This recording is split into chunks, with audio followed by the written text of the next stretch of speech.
আসসালামু আলাইকুম। আদাব নমস্কার। যে ধর্মেরই হন না কেন তাদের সবাইকে আমি অনেক প্রীতি ও শুভেচ্ছা জানাচ্ছি। আমার ভিডিওটা দেখার জন্য অসংখ্য ধন্যবাদ।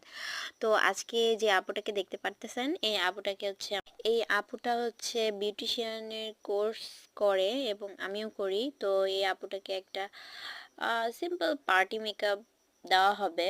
তো এইজন্য আপুটাকে বলা হয়েছিল যে বাসা থেকে ড্রেস আপ, তো আপুটা লেহেঙ্গা পরে আসছিল। তো ভাবলাম আপুটাকে একটা স্লো মোশনে ভিডিও নিয়ে নেই। তো এই যে এখন দেখতে পারতেছেন, হ্যাঁ আমি ফার্স্টের ভিডিও করছি। যদি আপনারা কেউ দেখতে ইচ্ছুক অবশ্যই কমেন্টে জানাবেন ফার্স্ট থেকে লাস্ট পর্যন্ত কিভাবে তার মেকআপটা বেস মেকআপটা করা হলো সেটা সম্পূর্ণ ভিডিও দিতে পারবো যদি আমাকে আপনারা কমেন্টে জানান। আর এই যে ম্যামটাকে দেখতেছেন যে হচ্ছে একে হেয়ার স্টাইল করে দিচ্ছে, এই ম্যাম হচ্ছে অপর্ণা বিউটি পার্লারের ওনার। ইনি আমাদের